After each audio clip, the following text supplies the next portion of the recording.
चलिए sir, 11th chemistry physics का lecture है ये हमारा। ठीक है,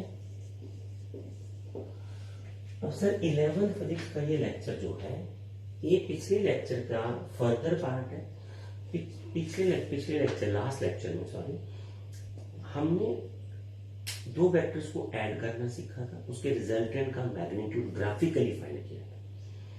थोड़ा शायद बोरिंग सा लगा हो आपको, या थोड़ा सब्ट्रैक्शन में आपको प्रॉब्लम भी आई हो, आप फिक्र ना करें, सब्ट्रैक्शन अभी दोबारा फिर आएगा, वो अच्छे से और डिटेल से समझ आएगा आपको। एंड वो ग्राफिकल मेथड था सर इसका। तो ग्राफिकल मेथड में कुछ जो है हमें पढ़ना भी जरूरी है, वो यूज तो कम ही करते हैं। तो आज चलते सर एनालिटिकल मेथड, ये मैथमेटिकल है sir, analytical method of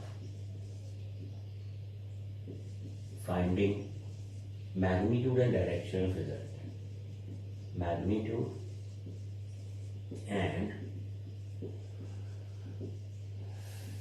direction of result, ये करेंगे सर, ये एनालिटिकल मेथड, मतलब हम मैथमेटिकली बात करेंगे इसकी सर, मैथ्स के अकॉर्डिंग।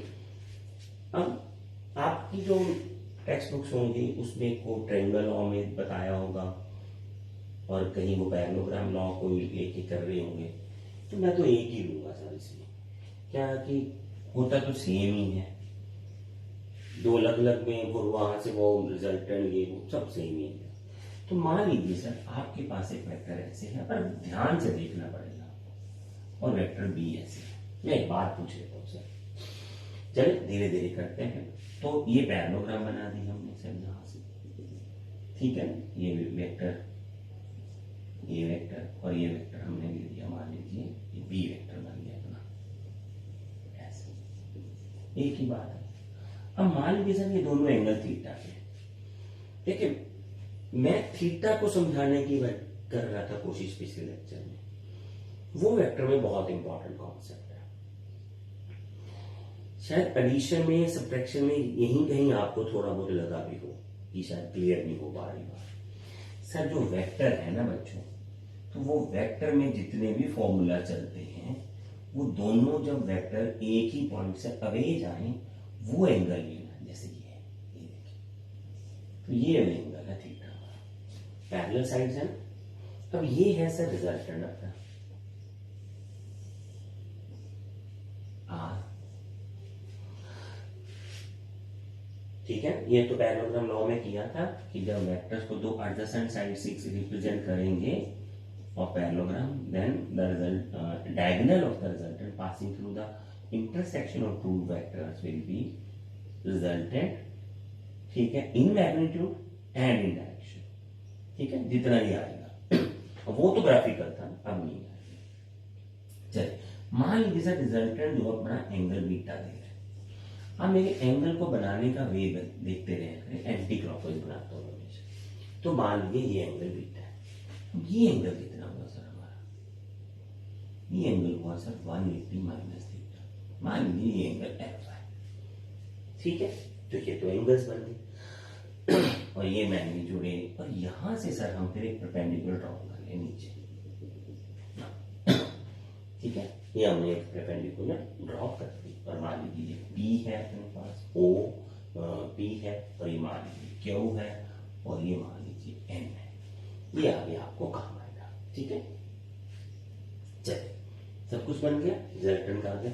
अब क्या है दिक्कत सर, अब हमें चाहिए फॉर्मूलाज मैग्नीट्यूड आर को फाइंड करने के लिए, और ये डायरेक्शन, इसका एंगल बीटा फाइंड करना है, और तो कुछ करना नहीं सर, ठीक है।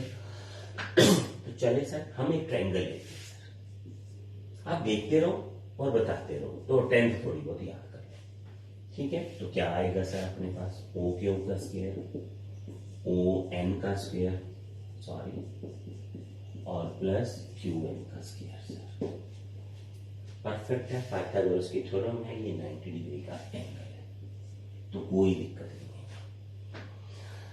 है। कोई दिक्कत है इसमें, बिल्कुल नहीं, क्यों होगी दिक्कत, ठीक है ना, OP प्लस PN का स्क्वायर। अब कोई दिक्कत है सर? देखा आपने, OM जो है OP प्लस PN, कोई दिक्कत तो नहीं है ना? अभी तक तो ठीक है। OQ का स्क्वायर, बस देखते जाए सर, और कुछ नहीं है। ये तो वही है ना 10th वाला बात है, OP PN प्लस QN का स्क्वायर।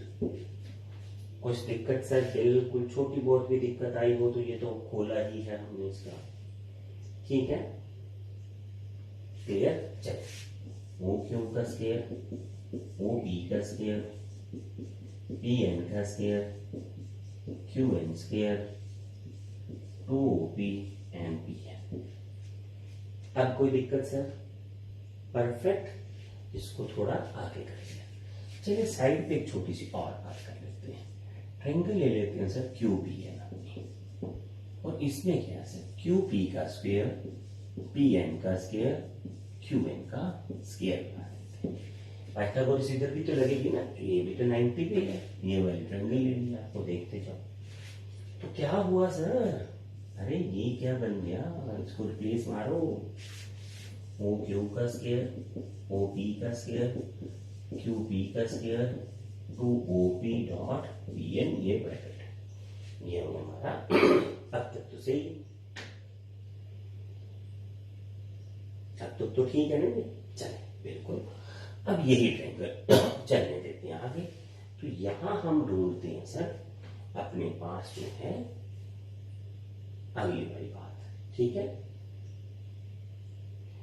ये आ गया था अपने पास AOP इंटू PN आ गया था, ठीक है, तो PN आ गया, क्लियर, कोई दिक्कत नहीं है। चलिए सर यही ट्रायंगल में चलते हैं sir. PN by QP equal to cos of theta, तो PN लिख लिया sir QP cos of theta. तो चलें सर कर देते हैं रिप्लेस इसको भी। OP का स्क्वायर, QP का square, 2OP QP cos of theta. ये छोटी ट्रायंगल है ना, ये सारा कुछ इसी में किया सर ने, ये वाला।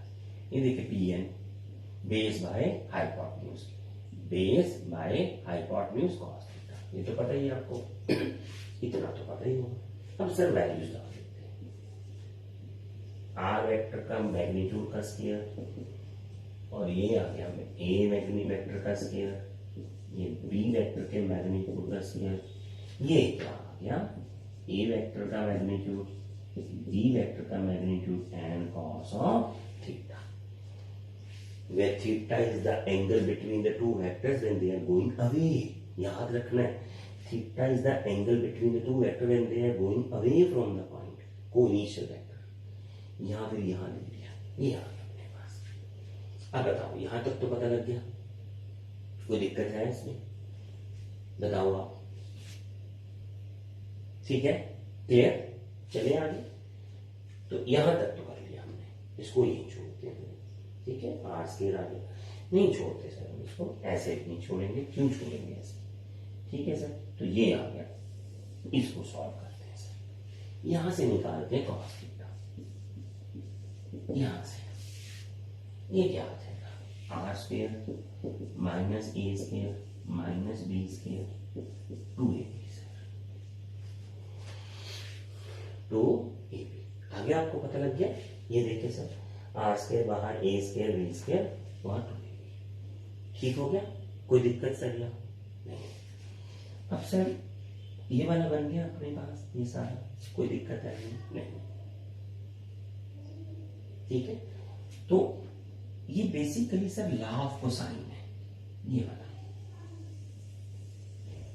पर ये ऐसे यहां लगेगा नहीं। कैसे नहीं लगेगा मैं बताता हूं अभी आपको, ठीक है। ये यहां कैसे लगेगा, ये मान लीजिए ये आ गया, चले इसको बोलते हैं sir law of cosine.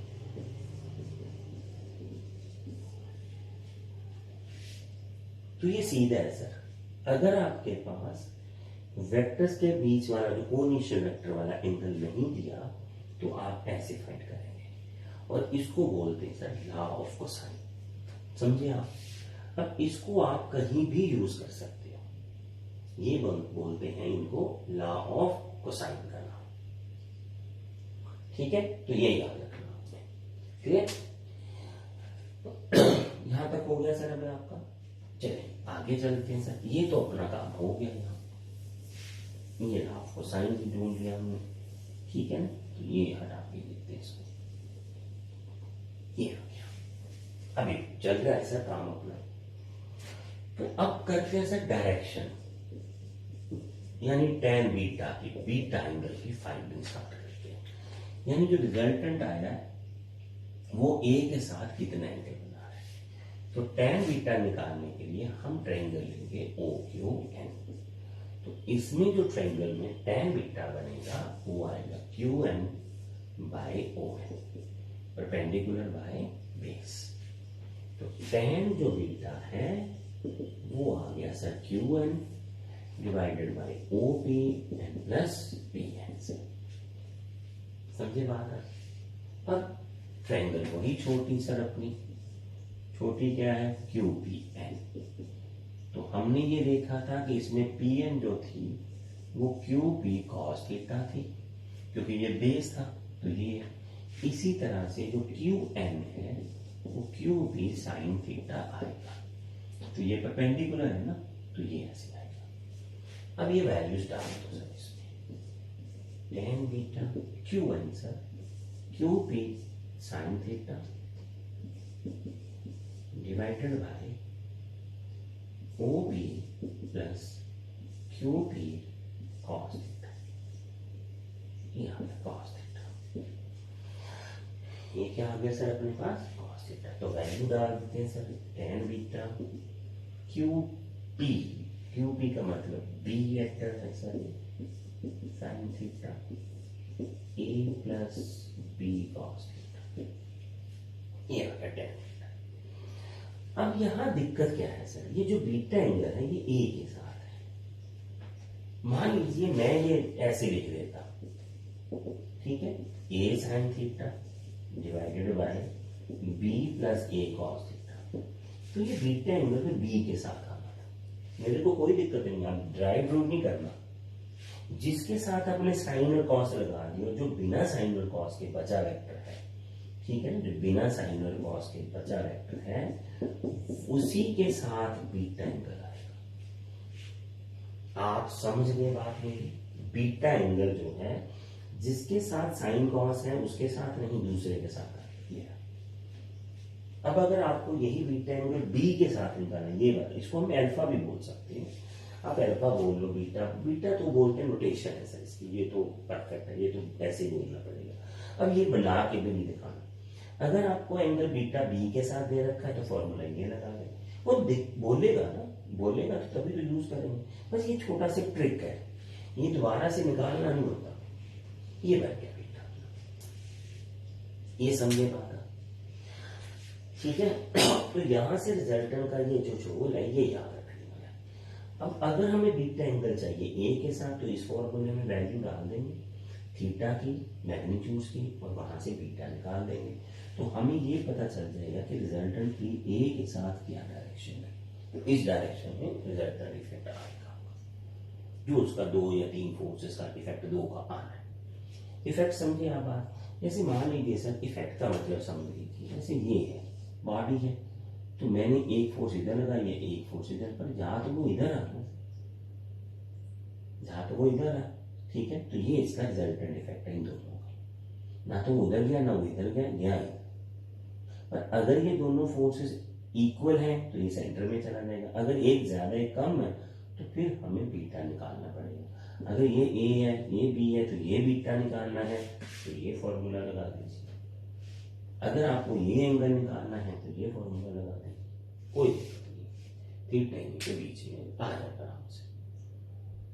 B के साथ क्या एंगल होगा और ए के साथ क्या एंगल, ठीक है। तो वहां से हमें एंगल निकाल लेंगे, पर ये तो न्यूमेरिकल जब हम करेंगे तभी पता चलेगा। वैसे तो ये एनालिटिकल है। अभी ये cos थीटा आपका प्रूव हो गया, मैंने रन कर दिया। अभी सर एक छोटी सी बात और कर लेते हैं सर, ठीक है सर। छोटी सी बात क्या कर लेते हैं सर, जैसे ट्रायंगल ले लेते हैं सर हम OQN ले लेते हैं सर, ठीक है ना। चलिए ये ले लेते हैं सर इसमें से। तो इसमें अपने पास जो है सर क्यू एन क्या आ रहा है, आर साइन बीटा। देखिए ये है क्यू एन साइन और ये हाइपोटेन्यूज है बड़ी ट्रायंगल का, ये आ गया। अब ट्रायंगल ले लेते हैं सर छोटी, क्यू पी एन।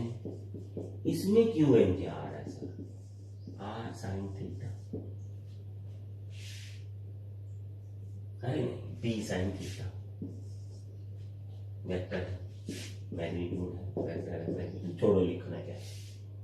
अब ये क्यू एन तो क्यू एन ही है, दोनों इक्वल है। So R sine beta equal to B sine theta और R by sine theta equal to B by sine theta. ये आ गया आपके पास, ठीक है। ये आ गया आपके पास, इसका एक और काम आ गया। ये पता चला आपको सर, क्लियर। तो ये आपको अच्छे से पता लग गया होगा कि ये दोनों फोर्सेस जो हैं ऐसे आपके पास आ सकते हैं, ठीक है। अब अगर इसी तरह से हम यहां से एक परपेंडिकुलर ड्रॉ कर लें सर, ये वाला, ये देखिए ये पी एम आ जाएगा, ठीक है। ये आ गया सर अपने पास, यहां से परपेंडिकुलर ड्रॉप किया आपने। तो यहां से जब हम परपेंडिकुलर ड्रॉप करेंगे, ठीक है, तो ये क्या आ जाएगा, पी एम जो हम निकालेंगे तो वो आएगा बी साइन अल्फा, और इधर अगर पी एम निकालते हैं तो वो आता है ए साइन बीटा। तो ये दोनों इक्वल है, A sine alpha equal to A sine beta B sine alpha, ठीक है। अभी मैं क्लियर करता हूँ आपको, और ये आ गया B by sine beta equal to A by sine alpha. ये कैसे आ गया, क्योंकि पी से लेके एम तक मैंने परपेंडिकुलर ड्रॉ किया। तो आपको ये वाला जो फंडा है ये इस ट्रायंगल में देखना है, इसमें देखना है sir triangle PM Q. Triangle PM Q जो है सर, ये अपनी वाली, ये परपेंडिकुलर है, ये बेस है, ये हाइपोटेन्यूज है। तो P बाय बी, ये हाइपोटेन्यूज है ना सर, ये परपेंडिकुलर है, ये आ गया। अब ये जो आ गया सर आपके पास ट्रायंगल, ये वाली आ गई, ये आ गया आपके पास OPM, ये वाली सर। इसमें ये हाइपोटेन्यूज है, ये है ना 90 डिग्री इधर और इधर 90 डिग्री। तो 90 से जो बिल्कुल सामने होता है सर वो हाइपोटेन्यूज होता है, ये ध्यान रखिए। ट्रायंगल्स दो ले लिया। अब ये आ गया आर साइन थीटा और बी साइन थीटा, और ये आ गया ए साइन थीटा। ये लॉ ऑफ कोसाइन साइंस है, साइंस बोलते हैं सर इसको हम, लॉ ऑफ साइंस जो है ये कर लिया। अब इसका लॉ का मतलब क्या है सर, देखिए ये आर, क्योंकि देखिए अब यहां से मैं चेंज करता हूं, ध्यान से देखना सर जो मैं चेंज कर रहा हूं, मैं अभी बताता हूं सर, आप अभी यहीं रुकेंगे थोड़ी देर। R by sine 180 minus theta equal to R bye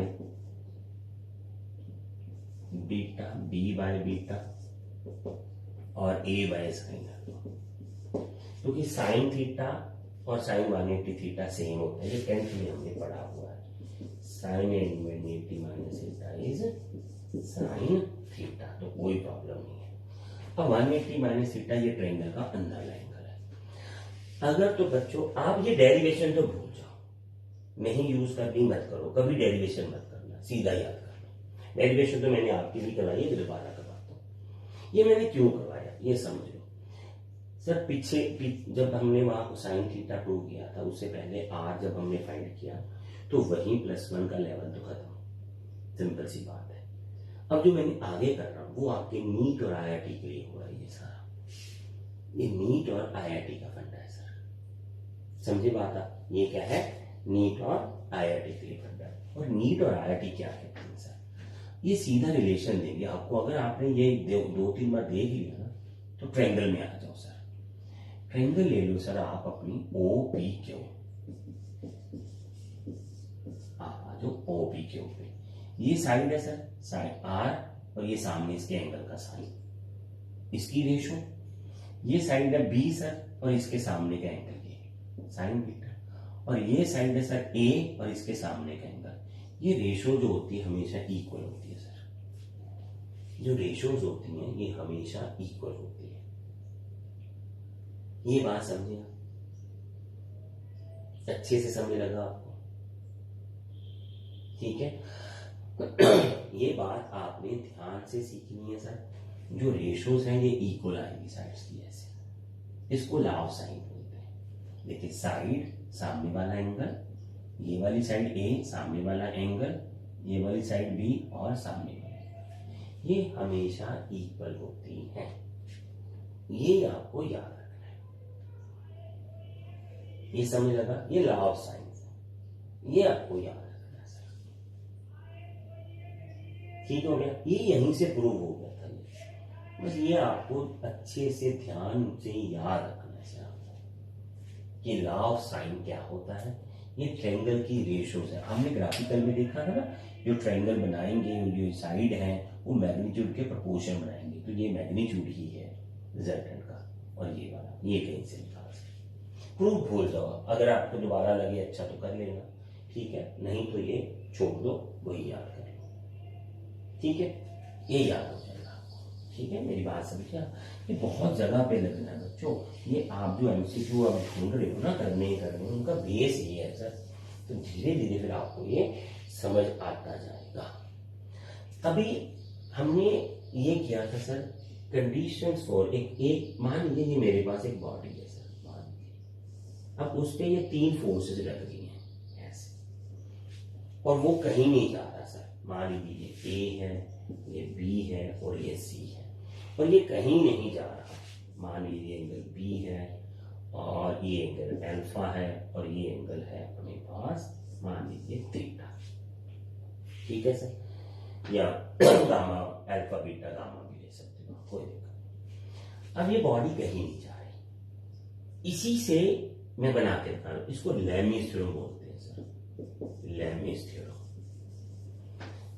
और बॉडी इक्विलिब्रियम में है, कहीं जा नहीं रही, हमने किया था ना कंडीशन को जीरो रिजल्टेंट, तो मान लीजिए ये है इन इक्विलिब्रियम, ये फोर्सेस ही ऐसी लग रही हैं, ऐसे एंगल्स पे लग रही हैं कि ये बॉडी इन इक्विलिब्रियम है, तब आपके लिए ये होगा sir A by sine alpha equal to B by sine beta और equal to C by sine gamma. ये फोर्सेस है सर, आप चाहो तो इसको F1 F2 लिख सकते हो, ये फोर्स है सर, तो आप इसको फोर्स भी लिख सकते हो, वैल्यूज डालनी है आपने, ये लैमीज थ्योरम है, ये यहीं से बनी हुई है सर, यहीं से। लैमीज थ्योरम कब लगाते हैं? जब इन इक्विलिब्रियम हो, जीरो रिजल्टेंट हो, तीनों फोर्स अवे जा रही हैं, बॉडी इन इक्विलिब्रियम है, अल्फा बीटा गामा पड़ा है, force by sine of angle, ये फोर्स मान लीजिए F लिख देते हैं, F1 फोर्स, इसको हम F2 फोर्स ले लेते हैं और इसको हम F3 फोर्स ले लेते हैं। ये कंडीशन होगी। अगर ये कंडीशन बॉडी इक्विलिब्रियम में, तो आप यहां से फोर्स एंगल्स पता कर लो, फोर्सेस एक भी पता है तो हो जाएगा, आपको तीनों एंगल पता है, एक फोर्स पता है तो यहां से निकल जाएगा। ये कंडीशन फॉर लैमीज थ्योरम में जीरो रिजल्टेंट होती है और इक्विलिब्रियम, ये बहुत काम आएगी आपके जब आप IIT और नीट के क्वेश्चंस करेंगे, बहुत काम आएगी, पर ये इसको याद रख लेना। क्या है ये? इक्विलिब्रियम में है, बॉडी इन इक्विलिब्रियम। मैंने ऐसे ले लिया चांस भी, यहाँ को हो रहा है तो ये भी करवा देते हैं, तो क्या थोड़ा सा देख लो। तो बॉडी पे 3 फोर्सेस लग रही है, बॉडी इन इक्विलिब्रियम में कहीं जा नहीं रही है, एंगल को पता है, फोर्स और साइन ऑफ एंगल उसके सामने का, ये वाली फोर्स ये वाला एंगल, ये रेशो बराबर होती है, लैमीज ने फाइंड की है, आपको सिर्फ ये यूज करना है, जब भी आप चाहो आप इसको यूज कर सकते हो। समझे बात आप? तो ये वाली बात हमारी लैमीज थ्योरम आ गया। अब ये आगे हम इसके न्यूमेरिकल्स लेंगे, तब हम इसको याद करते रहेंगे, ठीक है सर।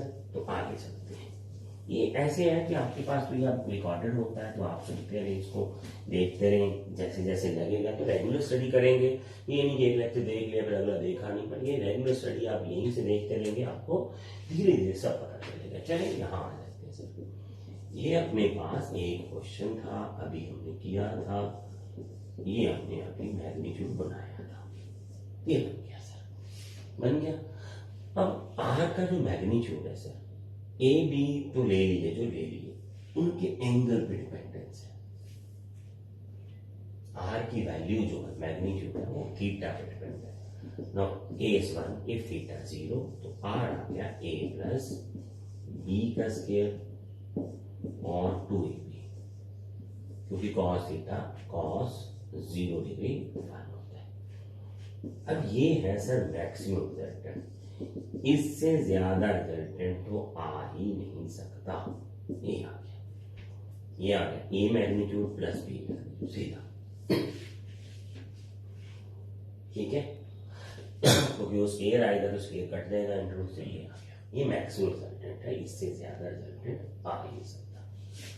दूसरा बात, cos थीटा अगर 90 हो तो cos 90 डिग्री 0 हो जाता है। आर आ जाएगा ए स्क्वायर प्लस बी स्क्वायर, ये हम पहले ही यूज करते हैं पाइथागोरस की थ्योरम की जगह से। तीसरा पॉइंट आ गया sir, theta is equal to 180 degree. अब ये 0 का मतलब होता है पैरेलल और ये हो गया एंटी पैरेलल, तो cos जो है 180 माइनस 1 होता है, ये आ गया अपने पास अंडर रूट, और आर आ गया ए माइनस बी का स्क्वायर, कट गया, आर आ गया ए मैग्नीट्यूड माइनस बी मैग्नीट्यूड का स्क्वायर। ए से बी माइनस कर लो, बी से ई माइनस कर लो, उसका कोई दिक्कत नहीं है। अंदर तो स्क्वायर ही था, ये मत भूलना, ये तो कट जाएगा ना, स्क्वायर ही है। तो प्लस माइनस है, डिपेंड करता है कौन सा बड़ा, फिर उसी हिसाब से, क्योंकि अंडर रूट से तो बाहर जो आता है ना सर, तो ये ऐसे ही आता है ना, प्लस माइनस, ये भी ऐसे ही आता है प्लस माइनस, ठीक है। तो ये प्लस ही आएगा क्योंकि दोनों बड़े हैं, माइनस है तो ये होता है कि ये डायरेक्शन ऑपोजिट की तरफ लग रही है, इधर ये आता, और कुछ नहीं आता। आपको ये ऐसे लेना तो ले लो, नहीं तो छोड़ दो, ये कवर करने के लिए। तो इसका मतलब ये बना सर, मैक्सिमम तो प्लस के साथ है, मिनिमम रिजल्टेंट या तो दोनों का सम हो सकता है मैक्सिमम, या दोनों का, इससे कम नहीं हो सकता, इससे ज्यादा नहीं हो सकता। आपने कहीं दो फोर्सेस लगाई हैं किसी भी बॉडी पे, तो रिजल्टेंट उनके मैक्सिमम और मिनिमम के बीच झूल जाएगा, ऐसे ऐसे नहीं झूलता रहेगा वो, समझे बात आप? तो ये ऐसे मैक्सिमम और मिनिमम में झूलता हुआ आपको मिलता रहेगा ये, ठीक है। तो अभी आप इसको देख लो, फिर आगे चलेंगे।